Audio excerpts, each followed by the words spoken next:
Morning student, I am Vanish Kumar. Today I am giving the topic that is polyhydramnias and oligohydramnias. Let's start the definition of polyhydramnias. Polyhydramnias मतलब जब amniotic fluid ज़्यादा रहेगा. Poly मतलब excess. Clear है? So definition is, and it is anatomical. Polyhydramnias is defined as a state where liquid amni is exceeds 200 ml. ठीक है, 2000 ml. ठीक है, तो नॉर्मल जो amniotic fluid प्रेगनेंसी स्टेट में 600 to 800 ml होना चाहिए, लेकिन जब 2000 ml ज़्यादा हो रहा है, 2000 ml तक जा रहा है amniotic fluid, तो ऐसे कंडीशन को हम कहेंगे polyhydramnias. Okay, anatomically polyhydramnias is defined as a state where liquid amniotic fluid that exceed in 2000 ml ज़्यादा हो रहा है, and clinical definition states the excessive accumulation of the liquid amni causing the discomfort to the patient. जब excessive amniotic fluid में collect हो जाता है uterus में, तो woman is having discomfort, breathing problem और भी सिम्टम्स होंगे जो कि आगे की क्लास में हम लेंगे, स्लाइड में मैं ले रही हूँ. ठीक है, तो क्लियर है definition. Polyhydramnion is defined as a when state where the liquid amni exists, that is 2000 ml.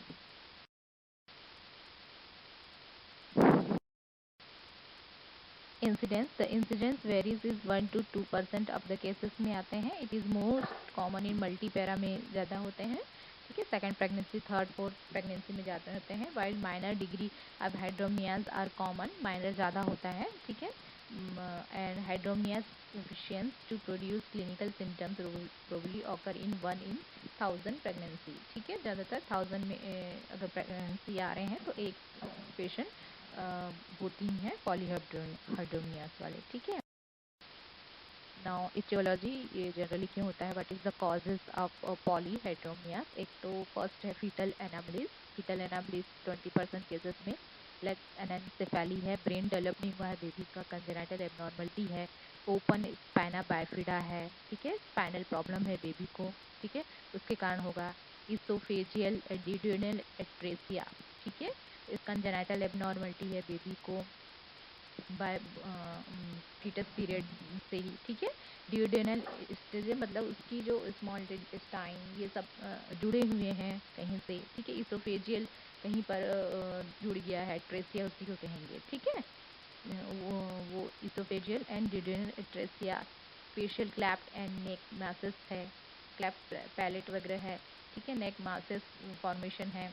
हाइड्रोफिटालिस है, उनके ऑर्गन में बेबी के बॉडी के ऑर्गन में फ्लूइड कलेक्शन हो गया है, तो उसके कारण एमनियोटिक फ्लूइड ज़्यादा रिलीज होने लगते हैं. ठीक है, प्लेसेंटा कॉजेज में क्या होगा, कोरियो एंजियोमा प्लेसेंटा. ठीक है, अगर सिस्ट हो गया है कोरियो प्लेसेंटा के में, तो उसके कारण भी एमनियोटिक फ्लूइड ज़्यादा होने लगते हैं. मल्टीपल प्रेगनेंसी है, ट्विंस प्रेगनेंसी है, तो उसके कारण भी जनरली पॉलीहाइड्रोमियास होने के चांसेस हैं. ठीक है, क्योंकि कई अगर 2 बेबी हैं तो 2 प्लेसेंटा होते हैं, तो एमनियोटिक फ्लूइड ज़्यादा रिलीज होने लगते हैं. ठीक, मैटरनल कॉजेज में अगर मदर को डायबिटिक है, कार्डियक रीनल प्रॉब्लम है, तो एमनियोटिक फ्लूइड ज़्यादा होने के चांसेस हैं. ठीक है, पॉलीहाइड्रोमियास ज़्यादा होता है. तो this are the etiology of poly. Now chronic hydramnios and acute, दो टाइप के होते हैं, क्रोनिक पॉलीहाइड्रोमियास एंड एक्यूट होता है. क्रोनिक में क्या होता है, धीरे धीरे लिक्विड कलेक्शन होता है, और जैसे ही 8 या 9 मंथ होता है वो डिस्कम्फर्ट होने लगते हैं. ठीक है, और जब वो धीरे धीरे कलेक्शन होता है, वुमन को उस टाइम पे पता नहीं होता, लेकिन जब जैसे 8 या 9 मंथ प्रेग्नेंट हो जाती है तब उनको डिस्कम्फर्ट फील होता है. और एक्यूट पॉलीहाइड्रोमियास में क्या होता है, वो अचानक से फ्लूइड कलेक्शन होता है मदर को, है ना, और एक्सेसिव होने लगता है. ठीक है, और क्रोनिक में दोनों में क्या फ़र्क है, इसमें धीरे धीरे होता है क्रोनिक, और 8 मंथ 9 मंथ में डिफिकल्ट होता है, जबकि एक्यूट में सडनली फ्लूइड कलेक्शन होता है और डिस्कम्फर्ट होता है. क्लियर है.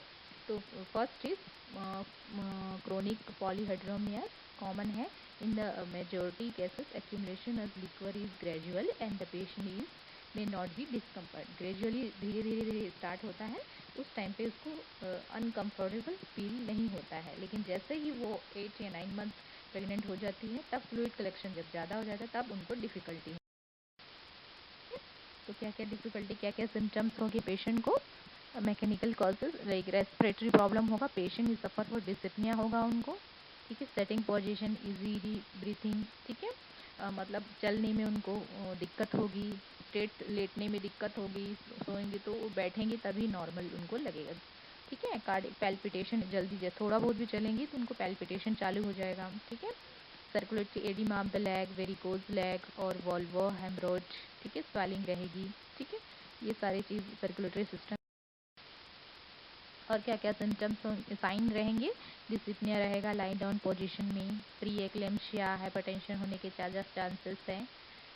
एब्डोमिनल एग्जामिनेशन करेंगे हम, तो इंस्पेक्शन में markedly enlarge looks globular with in the fullness of the flank, ठीक है। जितना नॉर्मल प्रेगनेंसी उससे ज़्यादा वुमन का एब्डोमेन बिग रहेगा, ठीक है। एब्डोमेन गर्थ चेक करेंगे तो skin is tense, shiny and large striae gravidarum, ठीक है। स्किन कैसा रहेगा? टेंस रहेगा, टच करेंगे हम तो एकदम टेंस रहेगा, और स्ट्रिया ग्रेविडा का जो पैचेस हैं वो ज़्यादा दिखने लगेगा, ठीक है। पैल्पेशन करेंगे हम, फंडल height is more than the period of gestation, जितना होना चाहिए फंडल हाइट उससे ज़्यादा दिखने लगेगा।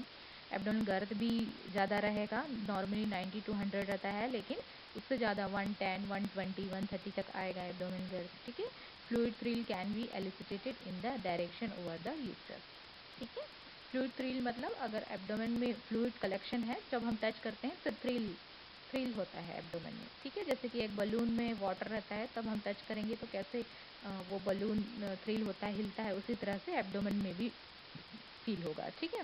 Fetal parts can not be well defined, क्योंकि एमनियोटिक फ्लूइड इतना ज़्यादा रहता है कि टच करेंगे तो अपन को फील नहीं होगा किस तरह बेबी का हेड है, किस तरह बटक्स है, बैक साइड लिम्स, ये सब फील नहीं होगा अच्छे से, ठीक है। Fetal heart sound is not heard distinctly, also can be felt by Doppler sonography, ठीक है। और Doppler sonography से भी ही हम कंफर्म कर पाएंगे, ठीक है, उसका हार्ट रेट, कौन सा पोजीशन है, ठीक है। वो सारा चीज़ हम Doppler sonography से ही कंफर्म होगा। इंटरनल एग्जामिनेशन पीवी करेंगे तो cervix is pulled up, may be partially taken up time and dilated and admit a fingertip through the tense bulge and membrane can be felt। जब pelvic examination करेंगे तो cervix is pulled up, ठीक है। Amniotic fluid ज़्यादा amniotic होने के कारण cervix upper side में चला जाएगा, ठीक है। और जब पीवी करेंगे तो 1 फिंगर ही इंट्रोड्यूस होगा और मेम्ब्रेन रप्चर नहीं रहेगा, बल्ज रहेगा, ठीक है। इन्वेस्टिगेशन सोनोग्राफी से करेंगे, रेडियोग्राफी से करेंगे, ब्लड टेस्ट करेंगे एंड एमनियोटिक फ्लूइड जो टेस्ट है, इंडेक्स टेस्ट, वो करेंगे, ठीक है। कॉम्प्लिकेशन ऑफ पॉलीहाइड्रोमिया, ठीक है। क्या क्या कॉम्प्लिकेशन है? मैटरनल कॉम्प्लिकेशन, फीटर मैटरनल में during pregnancy, during labour, during puerperium. During pregnancy preeclampsia होगा, ठीक है। माल प्रेजेंटेशन होगा, premature rupture of membrane होने के चांसेस हैं, टाइम के पहले लेबर हो सकता है, एक्सीडेंटल हेमरेज हो सकता है प्रेगनेंसी के ड्यूरिंग प्रेगनेंसी के टाइम पे, ठीक है। ड्यूरिंग लेबर के टाइम में अर्ली रप्चर ऑफ मेम्ब्रेन होगा, लेबर जब करेंगे तो जो रप्चर ऑफ मेम्ब्रेन मतलब जल्दी हो जाएगा। कॉर्ड प्रोलैप्स होने के चांसेस हैं। यूट्राइन इनर्शिया मतलब यूट्रस में कॉन्ट्रैक्शन नहीं आएगा तो लेबर का टाइम ज़्यादा हो सकता है। Increase operating delivery due to the malpresentation, ठीक है, क्योंकि एमनियोटिक फ्लूइड ज़्यादा है तो बेबी का प्रेजेंटेशन बार बार चेंज हो सकता है, लाइव प्रेजेंटेशन, उसके लिए ऑपरेशन करने की ज़रूरत पड़ सकती है। Retain placenta, postmortem haemorrhage and patient shock में भी जा सकती है ड्यूरिंग लेबर में, ठीक है। प्यूपेरियम में सब इन्वॉल्यूशन, ठीक है, एक्सेसिव ब्लीडिंग हो रही है तो सब इन्वॉल्यूशन जो यूट्रस को अपने प्री प्रेग्नेंट स्टेट में आने में थोड़ा टाइम लगता है तो वो कहलाएगा subinvolution. Increase puerperal morbidity due to the infection, ठीक है, डिजीज रेट बढ़ सकता है, इन्फेक्शन हो सकता है वुमन को, ठीक है। तो वही चीज़ है। तो ये हो गया मैटरनल कॉम्प्लिकेशन। फीटल कॉम्प्लिकेशन में पेरीनेटल डेथ रेट होने के चांसेस हैं। Death is most due to the prematurity, congenital abnormality रहते हैं तो डेथ होने के चांसेस हैं। कॉर्ड प्रोलैप्स होने के ज़्यादा चांसेस हैं, ठीक है। Hydrops fetalis, fluid collection in organ of fetus, accidental haemorrhage होने के, अचानक से एमनियोटिक फ्लूइड बस्ट हो जाएगा तो उससे एक्सीडेंटली हैमरेज होने के चांसेस है हेड में बेबी का। क्लियर है? तो these are the complications of poly. Now management, ठीक है। Minor degree of hydramnios and severe degree of hydramnios. अगर माइनर है हाइड्रोमियास तो it is a common found in the mid trimester and usually require no treatment except extra bed rest for a few days. The excess liquid is expected to be diminished in the pregnancy advance. ठीक है, minor degree of हाइड्रोमियास है तो उसमें अपन लोग कुछ नहीं करते हैं, मदर को सिर्फ बेड रेस्ट बोलते हैं कुछ टाइम तक। ठीक है, तो वो बेड रेस्ट लेंगी तो वो नॉर्मल हो जाता है। ठीक है, सीवियर डिग्री ऑफ है तो एक्स्ट्रा हेल्प की ज़रूरत है, रिस्क है, तो उनको ऐसे हॉस्पिटल में ट्रांसफ़र करना है जहाँ पूरी फैसिलिटी हो, सारा एक्विपमेंट हो। ठीक है, माइनर है तो बेड रेस्ट देंगे, डॉक्टर को इन्फॉर्म करना है बेड रेस्ट बोल रहे हैं तो वो बेड रेस्ट देंगे और नॉर्मल हो जाएंगे। ठीक है, सीवियर है तो उनको अच्छे हॉस्पिटल में आपको ट्रांसफर, तो वहाँ पर एग्जैक्ट मैनेजमेंट क्या करेंगे, पेशेंट को hospitalisation, post prandial blood glucose check करेंगे, कहीं शुगर ज़्यादा तो नहीं है जिसके कारण एमनियोटिक फ्लूइड है बढ़ रहा है, वो सारे चीज़ चेक करेंगे, ब्लड ग्रुप मैच करके रखेंगे। सोनोग्राफी मेन चेक करेंगे, सोनोग्राफी में हम देखेंगे फीटल का कंडीशन, फीटल एबनॉर्मल है कि नॉर्मल है। ठीक है, फीटल अगर एबनॉर्मलिटी है तो अपन लोग टर्मिनेशन करेंगे, मतलब डिलीवरी करेंगे, टाइम के पहले भी हो इन्फॉर्म करेंगे पेरेंट्स को और उनका डिलीवरी करेंगे थ्रू द ऑक्सीटोसिन ड्रिप वगैरह वगैरह, क्योंकि एबनॉर्मल है इनको इन्फॉर्म करना है। ठीक है, अगर वो बोलेंगे अपन को नहीं चाहिए तो अपन लोग टर्मिनेट कर देंगे। क्लियर है?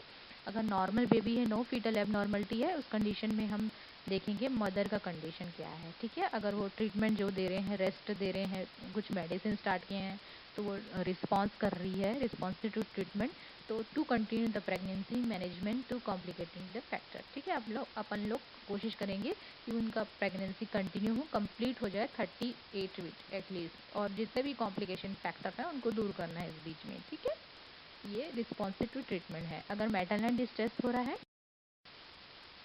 तो अपन को देखना है कि कितने वीक्स ऑफ प्रेगनेंसी है, 38 वीक्स ऑफ प्रेगनेंसी है कि 37। ठीक है, अगर 37 वीक्स है तो एमनियो रिडक्शन, जैसे एमनियोसिंथेसिस करते हैं वैसे एमनियो रिडक्शन करेंगे, पेरिटोनियल मदर के एब्डोमेन से यूट्रस तक कैथेटर इंट्रोड्यूस करते हैं, सिरिंज, उससे अपन लोग एमनियोटिक फ्लूइड पूरा स्प्रेड करके बाहर धीरे धीरे करके करते हैं और वो चीज़ रिपीट करना पड़ता है। ठीक है, एमनियोटिक फ्लूइड बढ़ रहा है तब जब तक करेंगे जब तक कि उसका 38 वीक्स कंप्लीट ना हो जाए। ठीक है, अगर 38 वीक्स है तो अपन को नॉर्मल डिलीवरी करना है तो भी हम फुल पॉलीहाइड्रोमियास पेशेंट का नहीं कर सकते, अपन को हल्का एमनियो रिडक्शन करना ही पड़ेगा, एमनियोटिक फ्लूइड आउट करना ही पड़ेगा थ्रू द कैथेटर। ठीक है, उसके बाद ही हम ऑक्सीटोसिन ड्रिप देंगे, फिर ARM मतलब आर्टिफिशियल रप्चर ऑफ मेम्ब्रेन करेंगे और मदर का डिलीवरी करेंगे, नॉर्मल डिलीवरी। क्लियर है? So that is the management of polyhydramnios. ठीक है, तो इसका नोट्स बना लीजिएगा। Now next is acute polyhydramnios. अगर एक्यूट है, ठीक है, एक्सट्रीमली रेयर है, onset is acute, the fluid accumulated within a few days, कुछ टाइम मतलब अचानक से होता है, कुछ दिन में ही वो कलेक्शन होने लगता है। It occur in between 20 weeks of pregnancy में जनरली ये स्टार्ट। ठीक है, क्या क्या सिम्टम्स रहेंगे, such abdominal pain, nausea, vomiting. ठीक है, जो मैंने इससे पहले बताया वो वैसे ही सिम्टम रहेंगे। पेशेंट लुक्स इल, ठीक है, फीचर शॉक, एडिमा लेग, ठीक है, associated preeclampsia, fundal height is more than the period of gestation, fluid freely present, fetal part cannot be easily, fetal heart sound audible, internal exam taking the cervix, dilatation of os through the bulge membrane, sonography show the multiple fetus and fetal anomalies। ठीक है, ये signs symptoms रहेंगे जो कि अभी मैं बताया same रहेगा। ठीक है, इसका treatment most often is spontaneous abortion occur to relieve the distress, decompress has to be done. On rare occasion where the baby is especially valuable, repeat abdominal amniocentesis may be done in the attempt to continue the pregnancy. Fetal congenital abnormality are to be excluded, otherwise the pregnancy terminated by the low rupture of membrane and due to the precaution is to be taken to allow the slow escape. ठीक है, इसमें rest देंगे, अगर rest से वो clear हो जाती है तो ठीक है, बाकी का ट्रीटमेंट सेम जैसे मैंने अभी बताया है वैसे ही ट्रीटमेंट रहेगा। उसको थ्योरी में शॉर्ट में इसमें लिखा हुआ है। रिपीट एमनियोसेंटेसिस करेंगे, अगर वैल्यूबल है बेबी तो अपन लोग रिपीट एमनियोसेंटेसिस करके उसका 38 वीक्स तक अब कंप्लीट करवाएंगे। ठीक है, उसके बाद हम उसका डिलीवरी करेंगे। अगर हाँ एबनॉर्मल है बेबी तो उसको एक्सक्लूड कर देंगे, मतलब टर्मिनेट कर देंगे। समझ में आया? तो वही ट्रीटमेंट है। Now next is oligohydramnios. ये ज़्यादा पूछता है एग्जाम में, आपको ध्यान में रखना है। Definition: oligomyomnias. It is an extremely rare condition where the liquor amni is deficient in amount to extend to less than 200 at terms. ठीक है, when the amniotic fluid is less than 200 ml, that condition is called oligohydramnias. Poly मतलब याद रखना excess amniotic fluid, oligo मतलब less amniotic fluid. तो 200 terms मतलब पूरा 8 या 9 मंथ हो गया प्रेग्नेंट, तब भी 200 ml amniotic फ्लूइड है तो वो होगा ओलिगा। जबकि नॉर्मल कितना होना चाहिए अगर टर्म में है तो 600 to 800 ml amniotic फ्लूइड होना चाहिए। याद रखना, एग्जाम में आता है। ठीक, it is an extremely rare condition where the liquor amni is deficient in amount extend in less than 200 ml at term. That condition is called oligo। Aetiology, oligo के क्या क्या कॉजेज हैं अननोन है वैसे, लेकिन इसके फैक्टर हैं जिनके कारण जनरली ओलिगो होता है। एक तो fetal chromosomal abnormality, intrauterine infection अगर हो गया है, यूट्रस में कुछ इन्फेक्शन है तो उसके कारण होगा। प्रोस्टाग्लैंडिन अगर इनहिबिटर, कुछ ड्रग्स ऐसा ले रहे हैं जिससे प्रोस्टाग्लैंडिन जो हार्मोन रिलीज कम हो रहा है, ठीक है, वुमन का, तो उसके कारण एमनियोटिक फ्लूइड कम रिलीज होने लगते हैं। ठीक है, अगर renal agenesis, obstruction of the urinary tract है, ठीक है, बेबी को, तो उसके कारण हो सकता है। Intra uterine growth associated with the placental insufficiency. ठीक है, अगर फीटल का ग्रोथ कम है बिकॉज ऑफ द प्लेसेंटा जो सर्कुलेशन है वो अच्छे से नहीं हो पा रहा है, तो उसके कारण एमनियोटिक फ्लूइड कम हो जाता है। एमनियन नोडोसम मतलब failure of secretion of the cell of the amnion covering of placenta. ठीक है, प्लेसेंटा के में जो एमनियल लेयर रहता है वो सिक्रीट नहीं कर पा रहा है अच्छे से एमनियोटिक फ्लूइड। ठीक है, तो वो होगा एमनियन नोडोसम। ठीक है, एंड पोस्ट मैच्योरिटी, ये भी एक है कॉजेज हैं। अगर टाइम एक्सपेक्टेड डेट से ज़्यादा हो गया है तो उसके कारण भी एमनियोटिक बहुत टाइम तक रहने के कारण एमनियोटिक फ्लूइड फिर कम होने लगते हैं। ठीक है, तो वो हो जाता है post oligohydramnios. So these all the etiology factors. Now diagnose, कैसे हम डायग्नोज करेंगे? Uterine size is much smaller than the period of amnio, जितना उनका जेस्टेशन वीक है उससे कम रहेगा, क्योंकि एमनियोटिक फ्लूइड लेस है इसलिए एब्डोमेन का साइज एंड शेप भी कम रहेगा, फीटल मूवमेंट भी कम रहेगा, बेबी भी लेस रहेगा। बेबी को फ्लॉट करने के लिए, मूवमेंट के लिए एमनियोटिक फ्लूइड चाहिए जो नहीं रहता है, इसके कारण बेबी का मूवमेंट भी कम रहेगा। The uterus is full of fetus because of scanty liquor. जब आप पैल्पेट करोगे तो आपको सिर्फ एमनियोटिक फ्लूइड ही फील नहीं होगा, कुछ भी नहीं, सिर्फ बेबी, ऐसा लगेगा सिर्फ बेबी है वहाँ पर। ठीक है, उसका हेड, बटक्स ये फील होगा। ठीक है, malpresentation, specially breech presentation होने के चांसेस हैं। Evidence of intra uterine growth retardant, amniotic fluid कम होने के कारण ग्रोथ भी कम रहता है बेबी का। एंड सोनोग्राफी से हम कंफर्म करेंगे कि कितना एमनियोटिक फ्लूइड है, लेकिन सोनोग्राफी भी हम तभी कर पाएंगे जब एमनियोटिक फ्लूइड अच्छे से हो। तो उसके लिए अपन लोग क्या जो डॉक्टर्स क्या करते हैं, amnion infusion, normal saline infuse करते हैं यूट्रस में 300 ml, उसके बाद सोनोग्राफी करते हैं और फिर कंफर्म करते हैं कौन सा पोजीशन है, बेबी का ग्रोथ कैसा है, ठीक है, प्लेसेंटा कैसा है, ये सारा चीज़। ठीक है, तो that is the diagnosis of oligohydramnios. Now complications of the oligohydramnios. Fetal complication में अबॉर्शन होने के चांसेस हैं, deformity, amniotic adhesion due to the compression, deformity हो सकता है। ठीक है, एमनियोटिक फ्लूइड नहीं है तो वो कॉर्ड कंप्रेस कर सकते हैं, जैसे बेबी की डेथ हो सकती है। ठीक है, फीटल पल्मोनरी हाइपोप्लेसिया हो सकता है, पल्मोनरी लंग्स के सेल्स डेवलप नहीं हो पाएंगे, कॉर्ड कंप्रेशन हो सकता है, which is the cord baby amniotic fluid baby amniotic fluid में फ्लोट करते हैं, लेकिन एमनियोटिक फ्लूइड कम है तो वो कॉर्ड को कंप्रेस कर सकते हैं, जिससे बेबी को ब्रीथिंग नहीं होगी और डेथ हो सकती है। हाई फीटल मोर्टेलिटी, डेथ होने के ज़्यादा चांसेस हैं ओलिगो में। ठीक है। मैटरनल कॉम्प्लिकेशन में prolong labour due to the inertia.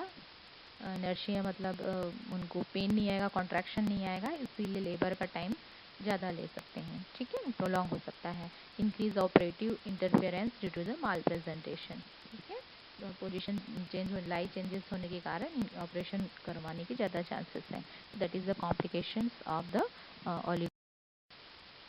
Now treatment. Pre treatment simple है। Premature rupture of membrane is common. Labor may be protracted and contraction are more painful. Fetal distress occur frequently. Vaginal delivery is favorable. Vaginal delivery ही करेंगे तो mother के लिए ठीक रहेगा, लेकिन it is a very painful normal delivery. ठीक है।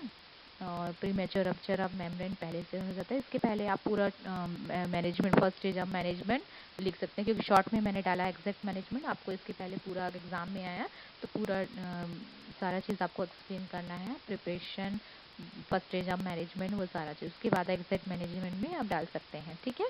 Premature rupture of membrane इसमें ज़्यादा होता है और पेनफुल होता है। फीटल डिस्ट्रेस होने के चांसेस हैं। वैजाइनल डिलीवरी प्रेफर करते हैं, लेकिन उसके पहले हम क्या करेंगे, amnioinfusion during labour through the intrauterine catheter. ठीक है, क्योंकि ऐसे ही डिलीवरी नहीं हो पाएगा। एमनियोटिक फ्लूइड अपन को इन्फ्यूशन करना पड़ता है नॉर्मल से, through the intrauterine catheter introduce करके। नॉर्मल सेलाइन इंट्रोड्यूस करेंगे हम मदर के यूट्रस में, उसके बाद हम नॉर्मल डिलीवरी उसका करेंगे। ठीक है। Maternal rehydration and oral fluid, IV fluid has to be show to help the increase amniotic fluid level. ठीक है, उनको ओरल और आजकल बहुत सारे एमनियोटिक फ्लूइड जैसे एंटीनेटल पीरियड में है। ठीक है, एंटीनेटल पीरियड में ओलिगो सोनोग्राफी से पता चल जाता है, तो डॉक्टर एडवाइस करते हैं पहले से ही कि आप ये पाउडर, आजकल पाउडर आ गया है, पाउडर फॉर्म में मेडिसिन आ गया है जिससे एमनियोटिक फ्लूइड बढ़ता है। ठीक है, वही चीज़ है, मैटरनल रिहाइड्रेशन पहले से दे देते हैं ताकि डिलीवरी में अपन को इंट्रायूट्राइन कैथेटर की ज़रूरत ना पड़े। ठीक है। IV फ्लूइड और IV फ्लूइड उनको लेबर के टाइम में देना है। ठीक है, और पानी ज़्यादा उनको पीने बोलना है प्रिवेंट करने के लिए ओलिगो को। ठीक है, तो ये ट्रीटमेंट है ओलिगो हाइड्रोमियास का, आपको और अच्छे से इलाज करके लिखना है। ठीक है, तो ये आपका टॉप है। इसमें अगर आपको कुछ डाउट है तो पूछ सकते हैं। ठीक है, ओके, थैंक यू।